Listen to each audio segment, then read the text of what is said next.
Welcome to News Mongolia, where we bring you the latest stories and updates from across the nation and beyond. I'm Batsirin Namshar. On the News Mongolia today, the Bank of Mongolia reduces the policy interest rate to 12%. Mongolia expands trading on the exchange by including copper concentrate.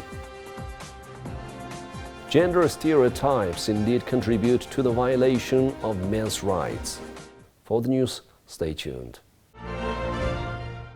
The Bank of Mongolia has declared a reduction in the policy interest rate to 12%, marking a decrease of 1 percentage point. This decision was reached during the recent meeting of the Monetary Policy Committee held on March 15, 2024. Additionally, commercial banks have been granted authorization to restructure and extend the maturity dates of loans provided to holders experiencing repayment difficulties. The president of the Bank of Mongolia, stated that these measures aim to maintain inflation at the targeted level in the medium term and ensure economic and financial stability. Monetary policy adjustments will be guided by factors such as economic recovery, inflation trends, supply-related issues, as well as global developments.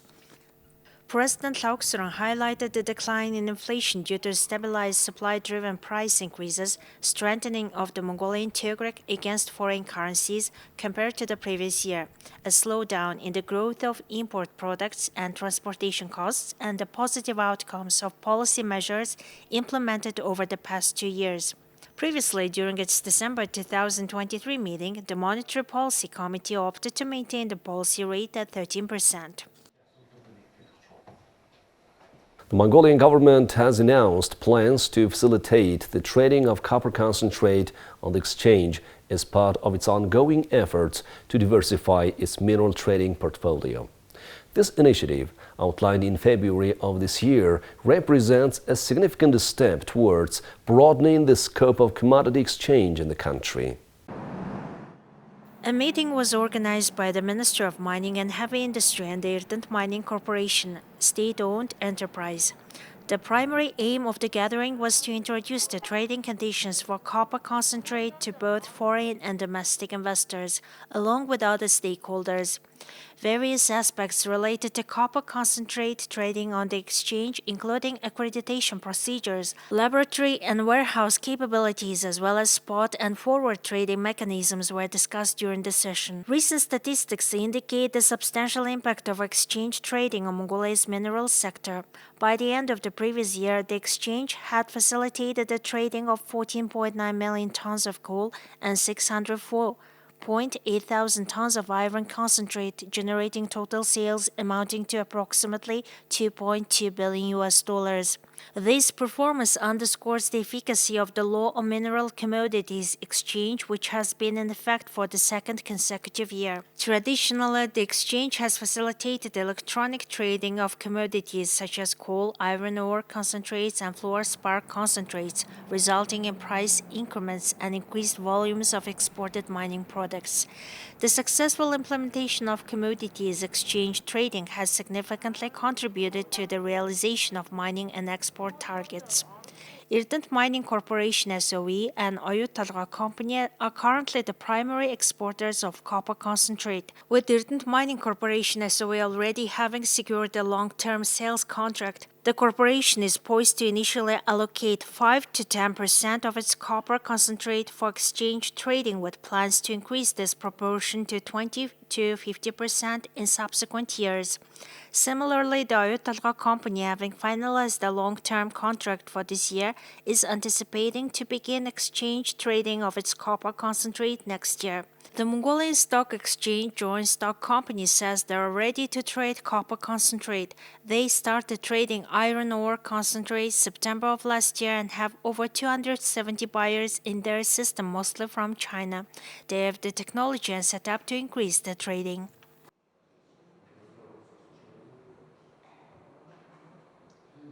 Everyone should have equal rights, regardless of gender, but we often overlook violations of men's rights. Therefore, in this news piece, we aim to clarify where and how men's rights are being violated in Mongolia. The familiar notions of a man being solely responsible for his family, being expected to undertake strenuous labor, and prioritizing higher education for female children over males contribute to the infringement of men's rights to health, education, and employment. Unfortunately, this kind of issues often go unnoticed. The societal stereotype of masculinity discourages boys from expressing their problems from a young age, neglecting their health even when ill, and lagging in education. In the past, men have often been indifferent to health and education matters, and society as a whole tends to overlook and disregard men's issues. The root of the problem regarding men's and women's rights begins within families. If a mother in the family undergoes comprehensive health checkup every 6 months, then the father too should prioritize regular checkup every 6 months. Statistically, men are predominantly employed in sectors such as agriculture, construction, mining, and retail wholesale trade. For instance, 87% of workers in the construction sector and 82% of workers in the mining sector are men. Although boys graduate from high school, they are less likely to pursue higher education at the university level. Psychologists note that violations of men's rights increase the risk of depression and suicide among men. The societal stereotypes dictating that men must be highly engaged in broader social interactions beyond just their families and that they should achieve financial independence often create immense pressure on men. This pressure can be categorized as economic violence, which is a form of psychological violence. While acknowledging the inherent differences between men and women, it's crucial to approach problem solving with a commitment to equal treatment and fairness. There should not be separate rights for men or women. Every person should have equal rights. Nevertheless, gender stereotypes persist and hinder equality. Therefore, rather than telling boys that they cannot cry because they are boys, parents are encouraged to teach them to openly discuss their emotional issues, prioritize their health, and regularly visit a doctor.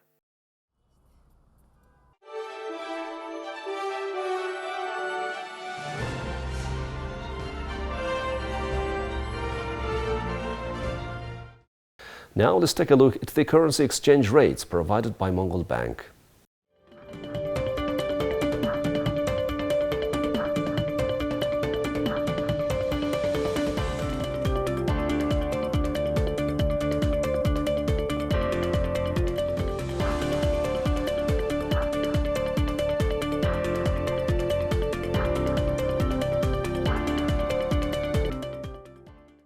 Now let's take a look at international news from our partner agencies. U.S. Secretary of State Antony Blinken underscored Washington's ironclad commitment to its alliance with the Philippines on Tuesday as clashes between Chinese and Filipino forces in the disputed South China Sea turned more hostile. Blinken spoke in Manila during a joint news conference with the Philippines Secretary of Foreign Affairs Enrique Manalo Tuesday before meetings with President Ferdinand Marcos Jr. and other top officials. Next month, President Joe Biden will host Marcos and Japanese Prime Minister Fumio Kishida in a White House summit amid growing concerns over increasingly aggressive Chinese actions in the South China Sea and North Korea's nuclear program. The Chinese Coast Guard blocked and used water cannons against Philippine vessels in a confrontation 2 weeks ago that slightly injured a Filipino admiral and 4 of his sailors near the disputed Second Thomas Shoal. The March 5th face-off in the high seas also caused 2 minor collisions between Chinese and Philippine vessels and prompted Manila's Department of Foreign Affairs to summon China's deputy ambassador to convey a protest against the Chinese Coast Guard's actions, which the Philippines said were unacceptable. The very visibility of those actions, I think, has provoked from a number of other countries clear statements in support of the Philippines and against these provocative actions that are a threat to peace, security, freedom of navigation, and basic rights under international law. So in and of itself, I think the actions that China's undertaken have produced a reaction, not just from the Philippines, but from a number of other countries. In terms of what we're doing, we're engaged in intense diplomacy, as is the Philippines, so that countries come together, or even individually, to reaffirm international law, to reaffirm the rights that everyone is entitled to. Washington renewed a warning after the hostilities that it is obligated to defend the Philippines if Filipino forces, ships, or aircraft come under an armed attack anywhere in the South China Sea. The Chinese Coast Guard said that it took control measures in accordance with the law against Philippine ships that illegally intruded into the waters adjacent to Renai Reef, the name Beijing uses for Second Thomas Shoal. The Second Thomas Shoal, which is occupied by a small Philippine Navy contingent but surrounded by Chinese Coast Guard ships and other allied vessels, was the site of several tense skirmishes between Chinese and Philippine Coast Guard ships last year. But Filipino officials said the confrontation earlier this month was particularly serious because of injuries sustained by its Navy personnel and damage to their vessel. A scaffolding that shrouded the top of Notre Dame Cathedral following a devastating fire in April 2019 is being removed, revealing the cathedral's new spire for the first time, adorned with a golden rooster and cross. This marks a milestone in the cathedral's reconstruction and offers a glimpse of the building's expected appearance upon completion. It's nice to see it come back. Brings hope. Paris deserves that. We had to come and pay our respects to all the people working on it and who have given money, and we owe them. Nothing short of a miracle, considering all the damage. And we have no idea even what the amount of work was on the interior, much less the exterior. So it's been something to see. I'm glad we came, and we'll definitely be keeping an eye on it. And we will come back and visit again, no question about it. Now that the scaffolding is down, I do really want to go inside. I think it was easier when it was covered in scaffolding to just walk by, but now I'm really itching to get back in there and see the amazingness. There has been anticipation among Paris residents as Notre Dame is on track to reopen December 8th. Much of the cathedral remains surrounded by scaffolding, which could take weeks if not months to remove. The spire alone, cathedral officials said, was protected by some 70,000 pieces of scaffolding, totaling a dizzy 600 tons. In a symbol of resilience and renewal, a new golden rooster reimagined as a phoenix with flaming feathers was installed atop the spire in December, marking the cathedral's rise from the ashes. Other restoration efforts include the implementation of an anti-fire misting system beneath the cathedral's roof and the recreation of the original cross. The cathedral will not be open to the public during the Paris Olympics in July and August, when the city will host millions for the Summer Games. The works, slated for completion by the end of 2024, have seen the iconic building immortalized in history, movies, and literature gradually evolve in shape and structure. Each step, from the challenges posed by the pandemic to the poignant loss of the project's leader, has underscored the collective commitment to restoring the medieval masterpiece. Well, that's all for today. Thank you for staying with us. We'll see you on Thursday with more news and updates. Goodbye.